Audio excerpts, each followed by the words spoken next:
Shalom Bapak Ibu Saudara yang dikasihi Tuhan. Kita berjumpa lagi dalam perenungan intim dengan Allah. Pada hari ini hari Rabu tanggal 8 Juli 2026, kita akan mendengarkan dan merenungkan sebagian daripada firman Tuhan yang bertemakan warga negara dan orang asing. Sebelum kita membaca dan merenungkan firman pada hari ini, mari sama-sama kita berdoa terlebih dahulu. Bapa yang baik, terima kasih Tuhan untuk hari ini. Sebentar kami akan mendengarkan dan merenungkan sebagian daripada firman-Mu ya Bapa. Kami mau membuka hati dan pikiran kami untuk dapat menerima lawatan-Mu. Terima kasih ya Bapa, biarlah firman ini menjadi rema bagi setiap kami. Dalam nama Tuhan Yesus, haleluya, amin. Pada perenungan hari ini yang berfokus dalam Roma 13 ayat 1-10.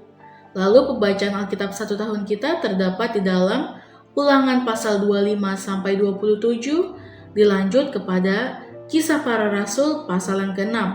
Saya harap Bapak Ibu Saudara-saudari dapat membacanya terlebih dahulu. Saya akan membacakan dalam Ester 2 ayat 5-6 yang ayat emasnya pada hari ini. Demikian firman Tuhan. Pada waktu itu ada di dalam benteng Susan seorang Yahudi yang bernama Mordekai bin Yair bin Simei bin Kish, seorang Benyamin yang diangkut dari Yerusalem sebagai salah seorang buangan yang turut dengan Yekonya, Raja Yehuda, ketika ia diangkut ke dalam pembuangan oleh Raja Nebukadnezar, Raja Babel. Pemerintahan berasal dari Allah. Dalam ayat yang pertama, semua pemerintah yang telah memerintah atau yang sedang memerintah dan atau bahkan pada saat yang akan datang berada di bawah kedaulatan Allah. Tidak ada pemerintahan manapun di bumi tanpa seizin Allah. Semua pemerintahan yang terdapat di bumi ini tunduk kepada Allah. Tuhan memiliki pengetahuan yang sempurna untuk mengizinkan siapapun yang Ia kehendaki untuk memerintah di berbagai negara. Tuhan sendiri yang mengontrol perjalanan sejarah pemerintahan yang terdapat di bumi ini.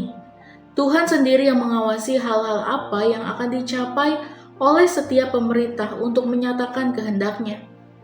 Dari sejarah pemerintahan yang tercatat dalam Alkitab, Tuhan sering mengizinkan bangsa-bangsa yang lalim untuk menyadarkan orang-orang Israel supaya kembali kepada Allah. Lalu yang kedua, jangan melawan pemerintahan dalam ayat 2 sampai yang ketiga. Setiap orang percaya yang ada pada lingkup pemerintahan manapun di bumi ini dipanggil untuk taat pada pemerintah. Selama menjalankan pemerintahan tidak bertentangan dengan kehendak Tuhan dan firman-Nya.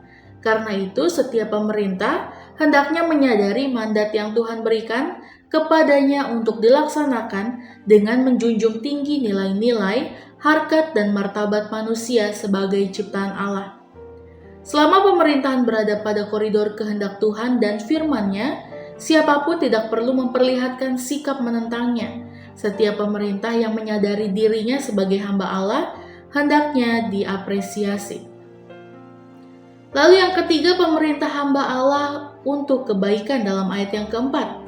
Sebagai hamba Allah, setiap pemerintah mendapat mandat untuk menjaga ketertiban, ketentraman, dan kesejahteraan bagi setiap anggota masyarakatnya. Setiap pemerintah hendaknya melindungi setiap orang yang berbuat baik dan menghukum orang-orang yang berbuat jahat. Jika terdapat pemerintah yang melakukan pembiaran terhadap orang-orang yang berbuat jahat terhadap sesamanya dan lingkungannya, akan bertentangan dengan mandat yang diberikan Tuhan kepadanya. Pemerintah adalah perpanjangan tangan Allah untuk menjalankan kebenaran, keadilan, dan keamanan dan ketertiban dalam lingkup pemerintahannya. Pemerintah sebagai hamba Allah hendaknya mewujudkan kehendak Tuhan dalam masyarakat yang dipimpinnya. Jika terdapat pemerintah yang abai dalam hal tersebut, beribu cara jalan Tuhan untuk menghardik pemerintahannya.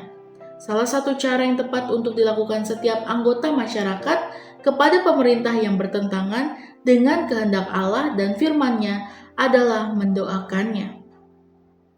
Lalu yang keempat, takluk kepada pemerintah bukan hanya takut akan murka Allah, tetapi juga karena hati nurani dalam ayat yang kelima. Ketaatan setiap orang Kristen kepada pemerintah hendaknya jangan hanya takut dihukum karena melakukan hal-hal yang bertentangan dengan hukum positif yang terdapat pada negeri itu. Tetapi ketaatan kepada pemerintah hendaknya juga terlaksana karena suara hati yang telah dibentuk oleh firman Allah.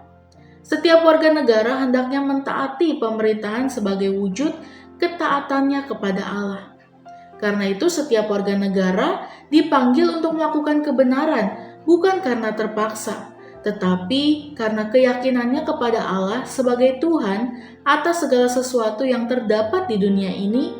Ketaatan kepada pemerintah hendaknya diwujudkan sebagai refleksi imannya terhadap Tuhan. Lalu kelima, membayar pajak karena yang mengurus hal itu adalah pelayan Allah. Dalam ayat 6-7, selama pemerintahan menyadari dirinya sebagai hamba Allah untuk kebaikan masyarakat yang berada di bawah pemerintahannya, maka masyarakat harus taat pajak. Pajak yang diperoleh dari masyarakat hendaknya digunakan untuk kepentingan pemerintah dan kebaikan masyarakat. Setiap pemerintah yang telah menjalankan roda pemerintahan demi kebaikan masyarakat yang dipimpinnya, maka pemerintah yang seperti itu layak dihormati sebagai hamba Allah untuk kebaikan. Lalu yang keenam, mengasihi setiap orang seperti diri sendiri dalam ayat 8-10. Pada awalnya, Allah mencipta Adam dari bahan dasar debu tanah dan menghembuskan nafas yang menyebabkannya menjadi makhluk yang hidup. Setelah itu Allah mencipta Hawa dari rusuknya, mempertemukan mereka di Taman Eden, menikahkan mereka, memberkati pernikahannya, dan berfirman kepada mereka untuk beranak cucu. Demikianlah manusia bertambah banyak di bumi hingga saat ini. Karena itu setiap manusia adalah sesama bagi dirinya sendiri. Yang paling patut dilakukan ialah mengasihi satu sama lain karena setiap orang sama dengan diri sendiri. Lalu yang ketujuh, seorang buangan menjadi permaisuri raja dalam Ester 2 ayat 5-6. Setelah mempelajari tugas dan tanggung jawab sebagai warga negara yang telah menetap pada negara tertentu berdasarkan kitab Roma pasal 13, kita akan melihat sekelompok orang yang terbuang dari negaranya. Orang Israel dan Yehuda yang diangkut dari negerinya untuk dibuang ke Babel. Mereka berada di pembuangan selama 70 tahun. Setelah terbuang sekian lama dari hadapan Allah, meninggalkan tanah leluhur dan jauh dari bait Allah, kenyataan itu menimbulkan tekanan psikologis, sosiologis, dan teologis yang berat bagi mereka. Dalam keadaan seperti itulah Tuhan memunculkan harapan baru bagi mereka. Tuhan menuntun Ester menjadi permaisuri raja, yaitu Raja Ahasiweros di negara Babel.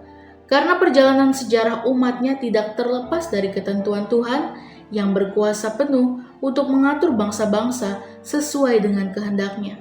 Hendaknya hal ini menjadi pembelajaran penting bagi setiap orang untuk menyadari bahwa pemerintahan bangsa-bangsa bergantung sepenuhnya pada kuasa dan kehendaknya. Amin. Mari sama-sama kita berdoa. Tuhan Yesus, terima kasih Tuhan untuk perenungan pada hari ini ya Bapa. Tuhan, Kau yang menuntun langkah kami seperti Engkau menuntun Ester sebagai sebagai permaisurinya Raja Ahasiweros ya Bapa untuk di negeri Babel. Karena perjalanan sejarah yang umat tidak terlepas dari ketentuan Engkau ya Bapa. Kami juga menyerahkan hidup kami, setiap perjalanan, setiap langkah apapun yang kami lakukan, itu kiranya seturut dengan kehendak-Mu ya Bapa. Engkau yang menuntun, Engkau yang memberkati, Engkau yang memimpin setiap kehidupan kami. Terima kasih ya Bapa untuk sampai detik ini ya Bapa, Engkau tidak pernah meninggalkan kami. Terima kasih ya Tuhan, kami mau menyerahkan seluruh hidup kami ke dalam tangan-Mu, biar kehendak-Mu yang jadi bagi setiap kami. Terima kasih ya Bapa, dalam nama Tuhan Yesus, haleluya, amin. Salam sejahtera bagi kita semua, shalom.